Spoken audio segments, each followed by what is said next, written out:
ഞാൻ സന്തോഷിച്ചു. അബ്രഹാമിന്റെ സന്തതികളൊക്കെ കഴിഞ്ഞ് ഞാൻ വില്ലനായിട്ട് അങ്ങനെ ചെയ്തു, ഇങ്ങനെ ചെയ്തു, മാമാങ്കം എന്നൊക്കെ പറഞ്ഞു. അതല്ല രതീഷേ, കൊറോണ സമയത്ത് പാലക്കാട് ചിറ്റൂര് ഒരു ബെൻസ് ബുക്കിയായിരുന്നു എന്ന് ചോദിച്ചു. അത് കേട്ടതും എൻ്റെ കിളി പോയി. അപ്പം ഞാൻ പറഞ്ഞു രതീഷിനുള്ള കൊട്ടേഷൻ ഇവിടെ വന്നിട്ടുണ്ടായിരുന്നു പറഞ്ഞാൽ എന്നെ തട്ടിക്കളയാനുള്ള കൊട്ടേഷൻ അവിടെ ചെന്നിരുന്നു. അപ്പോൾ അവർക്ക് എൻ്റെ ഫാമിലി അത്യാവശ്യം പോലീസ് റിലേറ്റഡ് ആണ്. കുറേ ഞാൻ അച്ഛൻ്റെ അച്ഛൻ പോലീസിലായിരുന്നു, അമ്മയുടെ അച്ഛൻ പോലീസിലായിരുന്നു, അമ്മയുടെ അനിയൻ പോലീസിലാണ്, അച്ഛൻ്റെ അനിയന്മാർ കുറേ പേര് പോലീസിലാണ്, കുടുംബം എൻ്റെ അളിയന്മാർ കുറേ പേര് പോലീസിലാണ്, എല്ലാ സബ് ഇൻസ്പെക്ടർ റാങ്കിന് മുകളിലൊക്കെ ഉള്ള. അപ്പോൾ അതുകൊണ്ടല്ല, അവൻ ബേസിക്കലി ഫ്രോഡാണെന്നുള്ള കാര്യം ഇവർക്ക് ഓൾറെഡി ഇൻഫർമേഷൻ ഉണ്ടായിരുന്നു. പിന്നെ രതീഷിൻ്റെ ഒരു പോലീസ് കണക്ഷൻസും ഈ പരിപാടി ആരാണ് ഫ്രോഡ് എന്നുള്ളത് അവർ തിരിച്ചറിഞ്ഞുകൊണ്ട് വിട്ടതെന്ന് പറഞ്ഞു. സത്യം പറഞ്ഞാൽ അത് കേട്ടപ്പോൾ എൻ്റെ 2 ദിവസത്തേക്ക് എനിക്ക് ഇതില്ലായിരുന്നു. വേറെ ഒന്നല്ല, നേരിട്ടങ്ങനെ വന്നു കഴിഞ്ഞാലും കുഴപ്പമൊന്നുമില്ല, നമുക്ക് കാണാം. പക്ഷേ കുറെ പരിപാടികളൊക്കെ ചെയ്തു തീർക്കാണ്ട്, നിനക്കും ജീവിക്കേണ്ടതല്ലേ, അതുകൊണ്ടല്ലേ വിളിച്ചു കിടക്കുന്നത്. ഞാൻ മെസ്സേജ് ഇട്ടെന്ന് പറഞ്ഞാൽ വേറെ ഒന്നുമല്ല, 3 കൊല്ലമായി ഇവനെ കുറിച്ച് ഒരു അറിവുമില്ല. ഇവൻ ജയിലിൽ ആയിരുന്നു, അതിനുശേഷം കണ്ടീഷൻ ബെയിലിൽ ഇറങ്ങി മുങ്ങിയെന്നൊക്കെയാണ് കേട്ടത്. അപ്പം ഞാനൊരു പോസ്റ്റ് ഇട്ടു. ആദ്യത്തെ പോസ്റ്റ് സിനിമാ ലോകത്തെ വിജയ് മല്യ എന്ന് പറഞ്ഞ് ആദ്യം പറ്റിപ്പ് നടന്ന സമയത്ത് ആഷിഖ് കപൂർ, സിദ്ധാർത്ഥ് ഭരതൻ, സറിവ് എല്ലാവരും വന്ന് രതീഷ് പറഞ്ഞ 100% റൈറ്റ് ആണ്, അവൻ പക്ക ഫ്രോഡാണ് എന്നുള്ള രീതിയിൽ പറഞ്ഞ് ഭയങ്കര പ്രശ്നമായി. ആദ്യം പുള്ളി വേറെ രീതിയിലൊക്കെ വളച്ചെടുക്കാനൊക്കെ ശ്രമിച്ചു, മാക്സിമം നോക്കി, ഒന്നും നടന്നില്ല. നാട്ടുകാരെ മൊത്തം കളിയാൻ കടയും പൂട്ടി ഓടി. അപ്പൊ ഇത് 3 കൊല്ലമായിട്ട് ഇയാൾ ഒളിവിലൊക്കെയാന്ന് പറഞ്ഞപ്പോൾ ഞാനൊരു ലോല ഹൃദയനാണ്, എന്നെ അറിയാവുന്നവർക്ക് അറിയാം.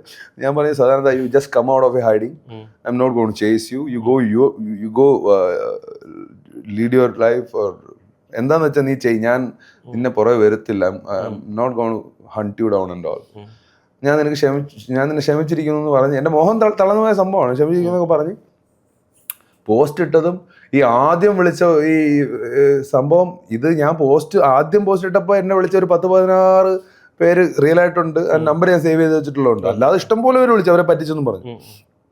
ഇപ്പൊ ഉമ്മാര് ഈ പോസ്റ്റ് 3 വർഷം കഴിഞ്ഞ് കൊറോണയുടെ സമയത്തുള്ള പോസ്റ്റ് ഇട്ടപ്പോൾ എൻ്റെ പൊന്നിയാടാ, അവനെ ഒരിക്കലും വിടരുത്, അവനെ വിട്ട് കഴിഞ്ഞാൽ ചതിയാണ്, എന്നെ അത് പറ്റിച്ചെന്നെ. അപ്പോൾ വേറൊരാൾ വിളിച്ചിട്ട് പാലക്കാടുള്ള എപ്പോഴും കോണ്ടാക്ടുണ്ട്. ആൾ പറഞ്ഞു, രതീഷ് അവൻ ഒരു പരിപാടിയും നിർത്തിയിട്ടില്ല, അവനിവിടെ ഒരു പാവം പിടിച്ച ഒരുത്തിനെ ഒരു പശുവിൻ്റെ പേരിൽ 1 ലക്ഷം രൂപയ്ക്ക് ഇപ്പോൾ പറ്റിച്ച്, ഇപ്പോൾ ഒരു 2 ആഴ്ച ആയിട്ടേ ഉള്ളൂ, ഒരു ബെൻസുമായിട്ടോ കറങ്ങുന്നതെന്ന് പറഞ്ഞു. ഒരു ചെറിയ റെഡ് ബെൻസ്, അത്രയും കാശ് ടീമാണ്. അപ്പം ഞാൻ ഇൻഡയറക്റ്റ് ആയിട്ട് അന്വേഷിച്ച് വന്നപ്പോൾ നമുക്ക് കോണ്ടാക്ട്സ് ഉണ്ടല്ലോ. ഞാൻ അറിഞ്ഞ സംഭവം എന്ന് പറഞ്ഞാൽ, ഏതോ ഒരു പശുവിൻ്റെ ഫാം അളിയൻ വില പറഞ്ഞു 3 ലക്ഷം രൂപയോ 4 ലക്ഷം രൂപയോ എങ്ങാണ്ട് കൊടുത്തു. 2.5 കോടിയോ എങ്ങാണ്ടാണ്, 2 കോടിയോ 1.5 കോടിയോ, എത്ര കോടിയാണ്, കോടിയുടെ സംഭവമാണ്. 3 രൂപയോ 4 രൂപയോ എങ്ങാണ്ട് ടോക്കൺ കൊടുത്തു. അപ്പോഴേ അവിടെ ഒരു സാധനം സ്പെല്ലിംഗ് മിസ്റ്റേക്ക് ഉണ്ട്. ബാക്കി എഗ്രിമെന്റ് ഇത്ര എന്തോ പരിപാടി വെച്ചിട്ടുണ്ട്. അറിഞ്ഞത് ഇവനവിടെ ഉണ്ടായിരുന്നത് ഒരാഴ്ച സമയം കൊണ്ട് അവിടെ ഉണ്ടായിരുന്ന പശുവിനെ മൊത്തം വിറ്റ് കടത്തി. അപ്പൊ അങ്ങനെ സെറ്റപ്പ് ആണെന്നുള്ള രീതിയിൽ അറിയുന്നു. ഞാൻ വരുന്നു, അപ്പം ഞാൻ എൻ്റെ ഒരു ഫ്രണ്ടിനെ വിളിച്ച് ചോദിച്ചു. അപ്പം എനിക്ക് അത്യാവശ്യം കോണ്ടാക്ട്സ് ഉണ്ട്. അപ്പം അവൻ വെഹിക്കിളിലുള്ളതാണ്. അപ്പോൾ ഞാൻ പറഞ്ഞാൽ ഇങ്ങനൊരു സംഭവമാണ്, എന്നെ ഇത്ര ഒരു 8 ലക്ഷം രൂപയെങ്കിലും എൻ്റെ പോയിട്ടുണ്ട്. പലിശ വേറെ 28% പലിശയാണ്. ഈ തെണ്ടി കാരണം എൻ്റെ ഇതായിപ്പോയി. അതൊക്കെ കൊണ്ടാണ് മോൻ പോയത്. എന്നെ ഒരുപാട് ഫ്രണ്ട്സ് ഹെൽപ്പ് ചെയ്തിട്ടുള്ള അങ്ങനെ ഒരു സംഭവമൊക്കെ ഉണ്ടായി. അപ്പം ഈ ചെയ്തതിനകത്ത് ഇത്രയും നഷ്ടം എനിക്ക് വന്നിട്ടുണ്ട്. അപ്പോൾ വേറെ പരിപാടിയൊന്നുമില്ല, അവരെ പൊക്കിയെടുത്ത് പോലീസ് സ്റ്റേഷനിൽ കൊണ്ടുവിടുക എന്നുള്ളതാണ് എൻ്റെ പ്ലാൻ. പിന്നെ എനിക്ക് എന്തെങ്കിലും പോലീസ് സ്റ്റേഷനിൽ ആളെ ഒന്നും നടക്കത്തില്ല. ഞാൻ പറഞ്ഞ വണ്ടി ഇങ്ങെടുത്തുണ്ടെന്ന് കഴിഞ്ഞാൽ അത് RC ബുക്ക് കിട്ടുകയാണെന്നുണ്ടെങ്കിൽ, എന്നാലും അതൊന്നും ഒരു വാലിഡ് പരിപാടി അല്ല. പിന്നെ എന്ത് ചെയ്യാൻ പറ്റും? ഇപ്പം എന്തായാലും പോവാ, എന്താവുന്ന തരത്തില്ല, ഇപ്പോൾ പോവാ. അപ്പോൾ അവൻ പറഞ്ഞ് ഒരു മുദ്രപത്രത്തിനകത്ത് രതീഷിന് ഇത്ര ലക്ഷം രൂപ കൊടുക്കാനുണ്ട്, അതുകൊണ്ട് ഇപ്പോൾ തൽക്കാലം ബെൻസ് രതീഷിന് കൈമാറുന്നു.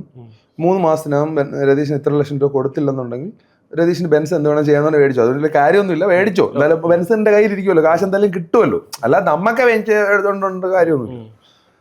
അവിടെ ചെന്ന് ഡോർ തുറന്ന് മാസ്ക് ഊരിയതും എന്നെ കണ്ടിട്ട് ക്രഷ് ഹൗ ആർ യു എന്ന് പറഞ്ഞാൽ അവൻ്റെ അമ്മൂമ്മയുടെ കല്യാണത്തിന് കണ്ടിട്ട് സോറി അവൻ്റെ കണ്ടിട്ട് പിരിഞ്ഞാണ്. എടാ എൻ്റെ മുഖം തളർന്നു പോയതാടാ. അല്ല സിനിമാറ്റിക് ആയിരുന്നു. ഒരൊറ്റ ചവിട്ട് അവിടെ പോയി വീഴുന്നു. അതിനിപ്പോൾ ഒന്നുമില്ല എവനും കൂടെ ഉള്ളതാണെന്നുള്ള രീതി പറഞ്ഞു. സത്യത്തിൽ അത് നടന്നു. അല്ല അത് കട്ട് ചെയ്തു കേട്ടോ, അത് വയലൻസാ. എടോ അത് കയ്യിൽ നിന്ന് പോകുന്നതാണ്. ഒരാളുടെ മുഖം തളർന്നു പോകുക എന്നൊക്കെ പറഞ്ഞു കഴിഞ്ഞാൽ ഞാൻ എന്തുമാത്രം ട്രോമ അനുഭവിച്ചിട്ടുണ്ടെന്നറിയോ. എൻ്റെ ഫാമിലി എന്തുമാത്രം ഇതിലൂടെ കടന്നു പോയിട്ടുണ്ടെന്നറിയോ. എൻ്റെ അച്ഛനൊക്കെ ഇപ്പോഴും എന്താ പറയുക, ആ ഒരു സംഭവം ഉണ്ട്. ഞാൻ ഭയങ്കര വീക്കാണ്, മൈൻഡ് റിലേറ്റഡ് എന്നെ ഞാൻ എന്തോ ആയിക്കോട്ടെ. അത് ഈ സംഭവം എല്ലാം കണ്ണിൻ്റെ മുന്നിൽ കൂടി പോവുക. അപ്പോൾ അവസാനം കാശ് വാങ്ങിച്ചു, ഇത്ര രൂപ എന്നുള്ളത് ആയി, എഴുതി സാധനം മേടിച്ചു, റോട്ടിൽ ഇറക്കി വിട്ടു. അപ്പോൾ തന്നെ പണി വരുന്നുണ്ടെന്ന് ഇറങ്ങി വീണ്ടും വേണ്ട പോട്ടെന്നുള്ള രീതിയിൽ വിട്ട് പോയതിന് ശേഷമാണ് അളിയ ഈ കൊട്ടേഷൻ പരിപാടി. അതിനുശേഷം പിന്നെ പുള്ളിയെ കണ്ടിട്ടില്ല. അങ്ങനെ ഒരു സെറ്റപ്പായി. 3-ന്റെ അന്ന് പുള്ളിയെ കർണാടകയിൽ നിന്ന് പോലീസ് വന്ന് ഇവിടുന്ന് തപ്പിക്കൊണ്ട് പോയതാ. രാജ്യരാമൻ ഇവിടുത്തെ പോലീസുകാർ പോലും അറിയാതെ എന്താ ഇവിടുത്തെ പോലീസുകാർ എന്നെ വിളിച്ച്, രതീഷ ഇങ്ങനൊരു സംഭവം വന്ന അവനെ ആരാണ്ട് തപ്പിക്കൊണ്ട് പോയെന്ന് പറഞ്ഞു. അപ്പൊ ഞാൻ പറഞ്ഞത് കർണാടക പോലീസാ എന്ന് പറഞ്ഞ് ഇതായതാ. പിന്നെ അവിടുന്ന് പുള്ളിയുടെ നല്ല കാശുണ്ടായിരുന്നു. അങ്ങനെ എടോ ഒരു നല്ലൊരു വീട് കണ്ടു കഴിഞ്ഞാൽ മുതലാളി ദുബായിലാണെന്നുണ്ടെങ്കിൽ അയാൾ വിളിച്ചിട്ട് മുതലാളിയെ കൺവിൻസ് ചെയ്ത് 40,000 രൂപയ്ക്ക് ആരും ആണത്തില്ല. ഞാൻ വല്ലപ്പോഴും 40 രൂപ റെന്റ് എന്ന് പറഞ്ഞാൽ ആദ്യത്തെ 2 മാസം അല്ലെ 3 മാസം റെന്റ് 40 രൂപ കൊടുക്കും. പിന്നെ റെന്റ് വരത്തില്ല. മുതലാളി അന്വേഷിച്ചിറങ്ങുമ്പോഴായിരിക്കും അറിയുന്നത് ഇവിടെ താമസിക്കുന്ന ആളുടെ 20 ലക്ഷം രൂപ വാങ്ങിച്ചിട്ട് അവൻ ഇത് ഒറ്റയ്ക്ക് കൊടുത്തേക്കുമായിരിക്കും. മനസ്സിലായോ? അങ്ങനെ ഒരാളെയൊന്നും അല്ല, 100 പേർക്ക് മുകളിലുള്ള കേസിലാണ് അവിടെ എവിടെ ഏതോ ബാംഗ്ലൂർ പോലീസ് സ്റ്റേഷനിൽ ഇത്രയോ 110 കംപ്ലൈൻറ്റ്സ് എല്ലാം കൂടി ചേർത്തൊക്കെയാണ് FIR ഒക്കെ ഇട്ടേക്കുന്നത്. പക്ഷെ പുള്ളി കാശ് കൊടുത്തിട്ട് തന്നെയാ കണ്ടീഷൻ ബെയിലിൽ ഇറങ്ങി മുങ്ങി എന്നുള്ള സാധനമാണ്. മുങ്ങിയൊന്നുമല്ല, പൊതുവെ കാശ് കൊടുത്ത് പോലീസുകാർക്ക് കോടി രൂപ കൊടുത്ത് തന്നെ ഇറങ്ങി എന്നുള്ളതാണ്. പക്ഷെ ഇപ്പോഴും ചില നല്ല പോലീസുകാർ നിന്നെ തപ്പി നടക്കുന്നുണ്ടെന്നുള്ള കാര്യം എനിക്കറിയാം. അതുകൊണ്ട് അപ്പോൾ പോലീസ് മാത്രമല്ല, ജീവിതം തകർന്ന ഒരുപാട് പേര് പുറകെ തന്നെ ഉണ്ട്. എത്ര നാളിങ്ങനെ ജീവിക്കും ആൾക്കാരെ പറ്റിച്ച കാശിൽ. ഇപ്പം പോലീസ് പിടിക്കുമോ, ഇപ്പം അവൻ പിടിക്കുമോ, ഇപ്പം അവൻ പിടിക്കുമോ എന്ന് പറഞ്ഞു. എൻ്റെ ലൈഫിൽ ഇനി എങ്ങോട്ടായാലും എപ്പോഴായാലും ആക്ടർ രതീഷിനെ കുറിച്ചോ ആരും ഇച്ചിരി ഓവർ സംസാരിക്കും, അപ്പം അവൻ പറയുന്ന തള്ളാണ് തോന്നും എന്നല്ലാതെ ആരെയും പറ്റിച്ചെന്നോ പറഞ്ഞു വഞ്ചിച്ചെന്നോ. അതിപ്പോൾ ഒരു അവസരത്തിൻ്റെ സംഭവമാണെങ്കിലും നമ്മളൊരാൾ കൺസിഡർ ചെയ്യുകയാണെന്നുണ്ടെങ്കിൽ അവിടെ മുഖത്ത് നോക്കി നമ്മൾ പറയും, ചേട്ടാ നിങ്ങൾക്ക് നമ്മളൊരു പരിപാടി എന്തെങ്കിലും സാധനം റെഡി ആവുകയാണെങ്കിൽ ഉറപ്പായിട്ടും നമ്മൾ ചെയ്യുക. അല്ലെങ്കിൽ ഞാൻ നായകനായിട്ടുള്ള എന്തെങ്കിലും പരിപാടി ഒക്കെ ഇടാകുമ്പോൾ ഡെഫിനറ്റ്ലി എന്തെങ്കിലും എന്നെ കൊണ്ട് ചെയ്യാൻ പറ്റുന്ന ചെയ്യും ചേട്ടാന്ന് പറഞ്ഞാൽ ചെയ്തിരിക്കും. അല്ല ആത്മാർത്ഥമായിട്ട് തന്നെ പറയുന്നത്. ഫേക്കായിട്ട് ഇന്നേ വരെ ഒരു രീതിയിൽ ആരുടെ കൊടുക്കുക ഇടപെട്ടിട്ടുമില്ല. അതിപ്പോൾ കണ്ടോണ്ടിരിക്കുന്ന ആരെങ്കിലും ഉണ്ടെങ്കിൽ തന്നെ വന്ന് കമന്റിലും പറയാറുണ്ട്, നീ അത് ചുമ്മാ നീ എൻ്റെ അടുക്ക് മറ്റേ ഫേക്ക് കാണിച്ചില്ലെന്ന് പറയാം. അങ്ങനെ ആരും ഉണ്ടാവില്ല. ശരി, നമ്മൾ ആ ഒരു സിറ്റുവേഷനൊക്കെ ഓവർകം ചെയ്ത് വീണ്ടും സിനിമയിൽ സജീവമായി. ഫ്യൂച്ചറിൽ ഇനി കാണുന്ന എന്തൊക്കെയാണ്? അതായത് ഇപ്പോൾ ഒരു ആക്ടർ, റൈറ്റർ, ഇടയ്ക്ക് പാട്ട് പാടി സിംഗറായി, പാട്ട് എഴുതി 2 പാട്ട് എഴുതിയിട്ടുണ്ട്. അത് പറയുന്നു അതിൻ്റെ കഥ. ആദ്യത്തത് അത് ഞാൻ ലീഡായിട്ട് ചെയ്യാനിരുന്ന ഒരു പരിപാടിക്ക് വേണ്ടിയാണ് ഞാനത് ചെയ്യുന്നത്. അതിന് പ്രൊഡ്യൂസർ നല്ല ശിവഭക്തനായിരുന്നു. പുള്ളിക്ക് അത് വേണമെന്ന് പറഞ്ഞു. അത് കുറേ കണക്ഷൻസ് അതുമായിട്ട് ബന്ധപ്പെട്ടുണ്ട്. അതൊന്നും സംസാരിക്കാൻ താല്പര്യമില്ലാത്ത കേസായി. അവസാനം ഞാനൊരു നായകനൊന്നും ആയില്ല, എങ്കിലും ഞാൻ പാട്ട് കൊടുക്കേണ്ടി വന്നു എന്നല്ല, ഞാൻ കൊടുത്തു. അതിന് ഞാൻ ഒരു രൂപയിലും അതിനകത്ത് റെമ്യൂണറേഷനോ പരിപാടിയൊന്നും വാങ്ങിച്ചിട്ടൊന്നുമില്ല. ഈ ഒരുപാട് പേര് ചീറ്റ് ചെയ്തിട്ടുണ്ടല്ലേ? അങ്ങനല്ല യൂസ് ചെയ്തിട്ടുണ്ടെന്ന് വേണേ പറയാം. ചീറ്റ് ചെയ്തിട്ടുണ്ടെന്ന് പറഞ്ഞു കഴിഞ്ഞാൽ വാക്ക് തന്നിട്ട് പാലിക്കാതെ അതൊക്കെ ഇഷ്ടംപോലെ. അതില് ഒരു പരിധി വരെ എൻ്റെ ഈ ഓവർ ഹൈപ്പർ സ്വഭാവ പരിപാടിയും ഒരു കാരണമാണെന്ന്. യവൻ വള്ളിയാവും എന്നൊരു തോന്നല് കാണാം. കാരണം എനിക്ക് ഒരുപാട് ഇഷ്ടമുള്ളൊരു ഡയറക്ടറുണ്ട്. അപ്പോൾ പുള്ളിയുടെ ഒരു പരിപാടിയിൽ ഞാൻ ചെറിയ സാധനം ചെയ്തത്. ഈ ചെറിയ സാധനം ചെയ്തപ്പം പുള്ളി പറഞ്ഞിടാ പ്രൊഡ്യൂസർ പറഞ്ഞിട്ട് വരുന്ന ഒരാള് നീ നന്നായിട്ട് ചെയ്തു കേട്ടോ, ഇങ്ങനെ ചെയ്യുമെന്ന് നമുക്ക് അറിഞ്ഞില്ല, എല്ലാവരും ക്ലോസപ്പ് ഒക്കെ തന്നേനെ. അപ്പൊ വന്നിട്ട് പുള്ളി പറഞ്ഞു ചേട്ടാ അത് കുഴപ്പമില്ല, അടുത്ത പരിപാടിയിൽ വിളിച്ചു. ഇവരുടെ അടുത്ത പരിപാടിയിൽ നീ ഉണ്ടാവില്ലെന്ന് അറിയത്തില്ല, പക്ഷെ എന്റെ അടുത്ത പരിപാടിയിൽ നീ ഉണ്ടാവും എന്ന് ഉറപ്പ് പറഞ്ഞു. ആ കക്ഷി പിന്നെ കുറെ പരിപാടികളൊക്കെ ചെയ്തു. ഇടയ്ക്ക് വെച്ച് നല്ല ഇതായിരുന്നു. ഞാൻ നായകനായ സമയത്ത് ഞാൻ പറഞ്ഞു നമ്മൾ ഒരുമിച്ച് ഇങ്ങനെ ഇത് ചെയ്തതായതുകൊണ്ട് വരണം. അപ്പൊ ഹാപ്പി എല്ലാം ഇതും സന്തോഷത്തോടെ നിന്നാണ്. ഒരു സമയത്ത് ഒരു സിറ്റുവേഷനിൽ വെച്ചിട്ട് ഞാൻ പുള്ളിയുടെ ഒരു പരിപാടി വന്നു നന്നായിട്ട് പോയപ്പോൾ ഞാൻ പറഞ്ഞു അതെ എൻ്റെ ഒരു കൂട്ടുകാരൻ പറഞ്ഞായിരുന്നു, ഞാൻ പറഞ്ഞതല്ല, എൻ്റെ ഒരു കൂട്ടുകാരൻ പറഞ്ഞായിരുന്നു അപ്പൊ ആ പടത്തിനകത്ത് ആ ക്യാരക്ടർ ചെയ്തത് നീ ചെയ്തായിരുന്നെങ്കിൽ കുറച്ചുകൂടി നന്നായിരുന്നു. ഒരിക്കലും അങ്ങനെ പറയാൻ പാടില്ല. ഒരിക്കലും എത്ര ബന്ധം ഉണ്ടെങ്കിലും ഒരിക്കലും പുള്ളി ചെയ്ത് നന്നായിട്ട് വന്നൊരു പരിപാടിയിൽ ആ വേഷം ഞാൻ ചെയ്തിരുന്നെങ്കിൽ നന്നായിരുന്നു എൻ്റെ ഒരു കൂട്ടുകാരൻ പറഞ്ഞത്. സത്യത്തിൽ അങ്ങനെ സംഭവിച്ചതാണ്, അല്ലാതെ എനിക്ക് പറയാനുള്ളത് കൂട്ടുകാരൻ പറഞ്ഞെന്ന് പറഞ്ഞതല്ല, അങ്ങനെ സംഭവിച്ചതാണ്. പക്ഷെ അതിനുശേഷം പിന്നെ പുള്ളിയായിട്ടും ഒരു കണക്ഷൻ ഉണ്ടായിട്ടില്ല. അങ്ങനെ അറിഞ്ഞോ അറിയാതെയോ പലരുടെയും ശത്രുവായി മാറിയിട്ടുണ്ട് ഞാൻ. പലപ്പോഴും അത് അവർ തിരിച്ചറിഞ്ഞ് കണക്ട്, അത് കുറച്ചുകൂടി നല്ല കണക്ട് ആവാറ് ആണ് പതിവ്. മുത്തുകോവിൽ എക്സ്പീരിയൻസ് എങ്ങനെയായിരുന്നു? മുത്തുകോവിൽ വളരെ നല്ല എക്സ്പീരിയൻസ് ആണ്. മുത്തുകോവിലൂടെയാണല്ലോ ഗൂഗിള് ഞാൻ അത്യാവശ്യം നല്ല നല്ല വൈബ് കണക്ഷനാണ്. എപ്പോഴും ഒന്നും വിളിച്ച് സംസാരിക്കത്തില്ലെങ്കിലും എൻ്റെ പല പരിപാടികളും അവനെ അറിയാം, മനസ്സിലുള്ളതും എഴുതിക്കൊണ്ടിരിക്കുന്നതായിട്ടുള്ള. ജയസ്കൽ മാധവയാണ്. മാധവും വിളിക്കാറുണ്ട്. 2 ദിവസം മുമ്പ് മാധവ് വിളിച്ച് ഇപ്പൊ ഉണ്ടായിക്കൊണ്ടിരിക്കുന്ന വിവാദങ്ങൾ അനാവശ്യമായ കാര്യങ്ങളല്ലേ? അല്ല, ഒരാള് അയാളെ നമ്മൾ എന്തു ചെയ്താലും അയാളെ നമ്മൾ ട്രോളും, അല്ലെ എന്ത് ചെയ്താലും അയാളെ അങ്ങനൊന്നും പറയുന്നൊന്നുമില്ല. ടു സം എക്സ്റ്റെന്റ് ഒരു ടാർഗറ്റ് ചെയ്യപ്പെടുന്ന രീതിയിലൊക്കെ തന്നെയാണ്. നിങ്ങളെ ആരും ദ്രോഹിക്കുന്നില്ലടോ പേഴ്സണലായിട്ട്. അയാള് അതിനകത്ത് എന്തോ ഒരു പേഴ്സണൽ ഗ്രഡ്ജ് ഉള്ള രീതിയിൽ ഒക്കെ വരുമ്പോ ശരി, ഫസ്റ്റ് മൂവിയിൽ ഉണ്ട് ചില പാകപ്പിഴകളുണ്ട്. അത് എല്ലാ അല്ല ഇംപ്രൂവ് ചെയ്ത് അവൻ തന്നെ പറഞ്ഞല്ലോ, നിങ്ങൾ ഇങ്ങനെ ഒരു ഇതാണെന്നുള്ള ഞാൻ തന്നെ ഒരു സിറ്റുവേഷൻ മനസ്സിലാക്കി ഞാൻ കളഞ്ഞിട്ട് പോകുന്നുള്ള ലെവലിൽ തന്നെ അവന് അത് അവൻ പറയുമ്പോൾ അവന്റെ ഉള്ളിൽ നൊന്നിട്ട് തന്നെയാണ് അവൻ പറയുന്നത്. അപ്പൊ അതിന്റെ ഒന്നും ആവശ്യമില്ലല്ലോ, നമുക്ക് എല്ലാവർക്കും ഇവിടെ സ്പേസ് ഉണ്ട്. ഒരാള് ഉണ്ടാക്കിയ അശ്വന്ത് കോക്കുമായിട്ട് നല്ല ബന്ധമായിരിക്കില്ലേ? അല്ലെ, എനിക്ക് അങ്ങനെ ബന്ധത്തിന് കുറവൊന്നുമില്ല. എന്നെ അറിയാൻ പുള്ളിക്ക്. ഞങ്ങള് ഇതിനു മുമ്പ് സംസാരിച്ചിട്ടുണ്ട്, പക്ഷെ ആ സമയത്തുള്ള ആളാണ് ഞാൻ. അങ്ങനെ ഒരു കണക്ഷൻ ഇല്ല. അത് ആ സംസാരിച്ചോണ്ടിരുന്ന ആളാണ് ഇയാളെന്നുള്ളത് അശ്വന്തിന് അറിയത്തുമില്ല. അപ്പം അശ്വന്തിന്റെ എല്ലാ പരിപാടികളും ഞാൻ എതിർക്കുന്ന ഇതൊന്നുമല്ല. ചില പടങ്ങളുടെ പുള്ളിയുടെ റിവ്യൂറാണ്. അതെ, ചില പടങ്ങൾ പുള്ളിയുടെ റിവ്യൂവില് എനിക്ക് ഭയങ്കര ഇതായിട്ട് തോന്നിയിട്ടുണ്ട്. ചിലത് അത് അങ്ങനെ അല്ല എന്നും തോന്നിയിട്ടുണ്ട്.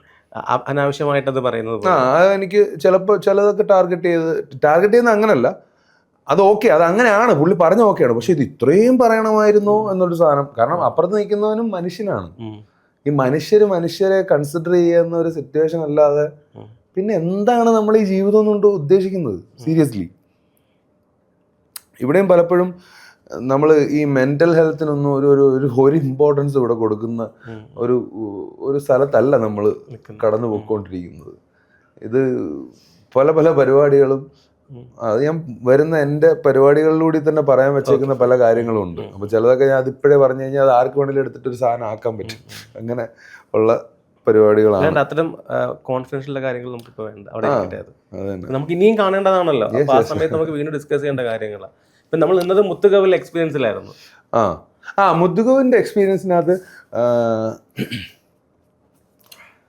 മുത്തുകോവിൻ്റെ എക്സ്പീരിയൻസിനകത്ത് ഞാൻ പഠിച്ച കുറേ കാര്യങ്ങൾ എന്ന് പറഞ്ഞു കഴിഞ്ഞാൽ, നമ്മൾ ഒരു സിനിമ ഇപ്പം മുത്തുകോവിൻ്റെ എക്സ്പീരിയൻസ് അല്ല, മുത്തുകോവ് തൊട്ടാണല്ലോ ഞാൻ തുടങ്ങുന്നത്. അപ്പം നമ്മൾ ഈ ഇനിഷ്യൽ സ്റ്റേജിൽ ചെയ്തിട്ടുള്ള പടങ്ങളിനകത്ത് നിന്നൊക്കെ ഉൾക്കൊള്ളാൻ പറ്റിയിട്ടുള്ളത്, അല്ലെ മനസ്സിലാക്കിയിട്ടുള്ളത്, നമ്മളുടെ ഇതിങ്ങനെയാണ്. ഞാൻ ജെന്യുവിനായിട്ടാണ് ഇടപെടുന്നത്, ഞാനിങ്ങനെ ഓപ്പണായിട്ട് സംസാരിക്കുന്ന ആളാണ്, ഞാനിങ്ങനെ എന്താ പറയുക ഒരു തലയും വാലും ഇല്ല അത് ആൾക്കാരായിട്ട് ഇപ്പം പരിചയപ്പെട്ട ആളിനെ തന്നെ ജന്മാന്തരങ്ങളായിട്ട് പരിചയമുള്ള രീതിയിൽ പെരുമാറുന്ന ആളാണെന്നൊന്നും അവർക്ക് അറിയേണ്ട കാര്യമില്ല. അവർക്കെന്നല്ല, ആർക്കും അറിയേണ്ട കാര്യമില്ല. It doesn't bother dum at all. നീ ആരാണ്, നിനക്ക് എന്താണെന്നുള്ളത് നിന്റെ ഇത്, നീ എവിടെയാണ് വന്നിരിക്കുന്നത് അല്ലെ.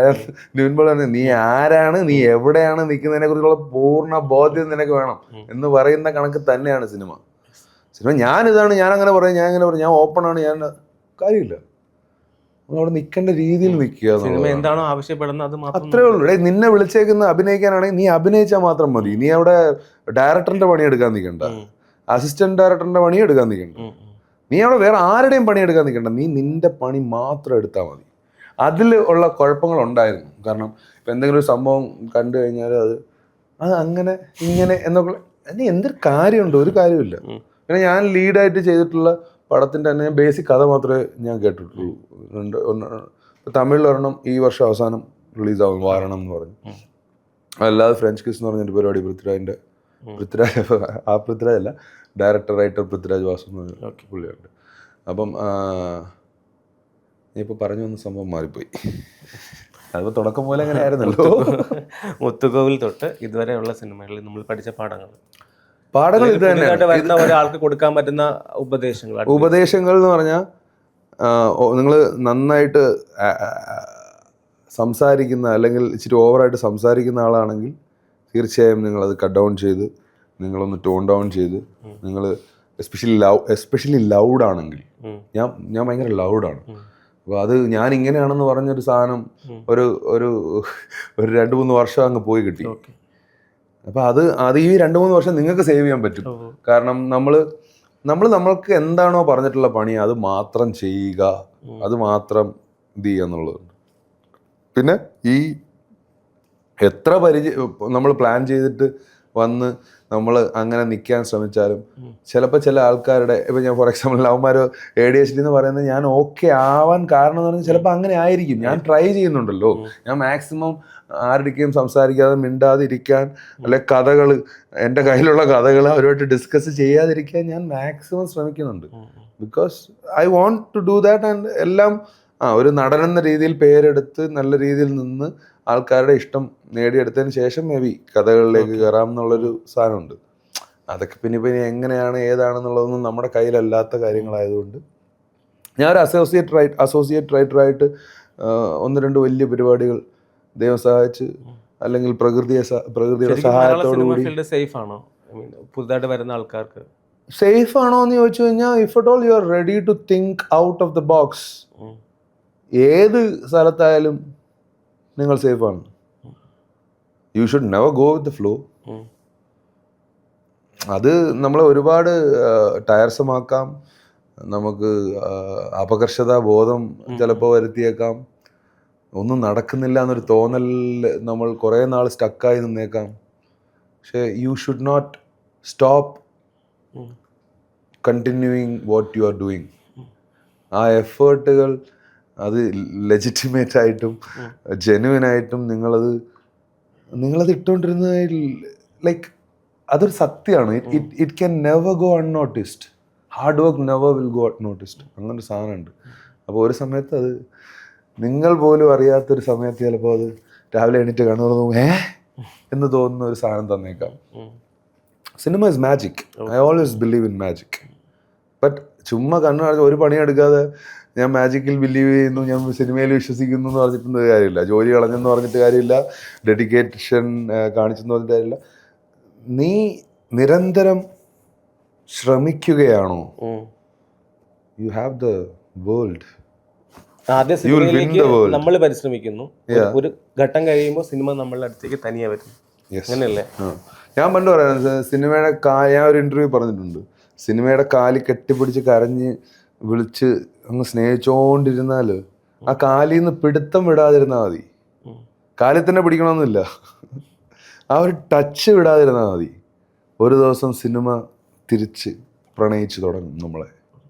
ഇപ്പോൾ മമ്മൂട്ടി സാറിൻ്റെ കൂടെ അഭിനയിച്ചു, സുരേഷ് ഗോപി സാറിൻ്റെ അഭിനയിച്ചു അല്ലേ, ഒരു ഫഹദ് ഫാസിലിൻ്റെ കൂടെ അഭിനയിച്ചു, ഫാഫയുടെ അഭിനയിച്ചു. അപ്പോൾ ഇവരിൽ ഏറ്റവും കൂടുതൽ ഒരു സപ്പോർട്ടീവാണ് അല്ലെങ്കിൽ ഒരു വാവ് ഫാക്ടർ ആരിലും ഉണ്ടായിരുന്നു? വാവ് ഫാക്ടർ എന്ന് പറഞ്ഞാൽ സുരേഷ് ഏട്ടൻ്റെ ആ ഒരു ദ വേ ഓഫ് പ്രസൻറ്റിങ്. ഇപ്പം ചില സംഭവങ്ങൾക്ക് പ്രോംപ്റ്റിങ്ങിൻ്റെ ഒരു സാധനമുണ്ട്, ഒരു താളമുണ്ട് സുരേഷ് ഏട്ടന്. ആ ആ താളമൊന്നും ഒരാൾക്കും പിടിക്കാൻ പറ്റത്തില്ല. എന്ന് പറഞ്ഞാൽ പുള്ളി പറയുന്ന പോലെ ആ ഒരു സാധനം ഒരിക്കലും നമുക്കത് ഇറ്റ്സ് അൺബിലീവബിൾ എന്ന് തോന്നിപ്പോകും പുള്ളി പെർഫോം ചെയ്യുമ്പോൾ. മമ്മൂക്കയുടെ കാര്യം അറിയാമല്ലോ.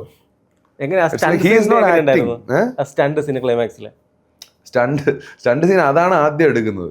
അങ്ങനെ ഒരു ഇത് അതാണ് ആദ്യം എടുക്കുന്നത്. അത് ഞാൻ പറഞ്ഞിട്ടുള്ളതാണ്. അത് എനിക്ക് ആദ്യം ഒരു ഇതുണ്ടായിരുന്നു. അപ്പോൾ പുള്ളി അത് ലിറ്ററലി വന്ന് എന്നെ ടച്ച് ചെയ്ത് കാണിച്ചു തന്നത് ഇതാണ് ഇങ്ങനെയാണ്, ഇങ്ങനെ ആ ഇമ്പാക്ട് അതൊക്കെ കൊണ്ടാണ് അത് സീൻ കറക്റ്റായിട്ട് തന്നെ. ഫഹദ് ഫാസിലായിട്ട് ഞാൻ പറഞ്ഞില്ല അന്നില്ല കണ്ണുരുട്ടി പരിപാടി ഉണ്ടായിരുന്നു ഒരു ഇത്. അത് വേറൊന്നും കൊണ്ടല്ല, എന്നെ അറിയാവുന്നതുകൊണ്ടാണ്. അപ്പം ഞങ്ങൾ നേരിട്ട് അങ്ങനെ ഇന്ററാക്ട് ചെയ്തിട്ടില്ല ഒരുപാട്. പക്ഷെ ആക്ടിങ് വൈസ് എനിക്ക് എൻ്റെ മറ്റേ അൻവർ റഷീദ് അമ്പുക അപ്രീഷിയേറ്റ് ചെയ്ത സമയത്ത് പുള്ളി അവിടെ ഉണ്ട്. അപ്പോൾ ഒബ്വിയസ്ലി നന്നായി ചെയ്തു എന്ന് പറഞ്ഞൊരു ഷേക്ക് ഹാൻഡ് തന്നു. ഇനി എതിരെ എന്ന് പറഞ്ഞൊരു പടം കുറച്ച് മുമ്പ് ചെയ്തതാണ്. അതിലൊരു വളരെ രസമുള്ളൊരു പരിപാടിയാണ് ചെയ്തേക്കുന്നത്. നന്നായിട്ട് വന്നിട്ടുമുണ്ട്. അതൊരു ഷുവറായിട്ടും അതൊരു നല്ല സിനിമയായിരിക്കും. ഭയങ്കര അമൽ കെ ജോബി എന്നാണ് ഡയറക്ടറിൻ്റെ പേര്. പുള്ളി മറ്റേ ഗുമസ്തനൊക്കെ ഡയറക്റ്റ് ചെയ്തത് പുള്ളിയുടെയാണ്. ഉടനെ ഉണ്ടാവും. അത് നമ്മുടെ റാമിൻ്റെ ഒക്കെ പ്രൊഡ്യൂസർ ആണ്, അതിൻ്റെയും പ്രൊഡ്യൂസർ. പിന്നെ കാലൻ്റെ തങ്കക്കുടത്തിലൊരു ചെറിയ പരിപാടി ചെയ്തിട്ടുണ്ട്. ഒരു ഫൺ പടമാണ്. എനിക്ക് ഭയങ്കര പ്രതീക്ഷയുള്ളൊരു പടമാണ്. ഭയങ്കര പ്രതീക്ഷയുള്ളൊരു പടമാണ്. അത് വേറൊന്നുമല്ല, അത് ഒരു രസമാണ്.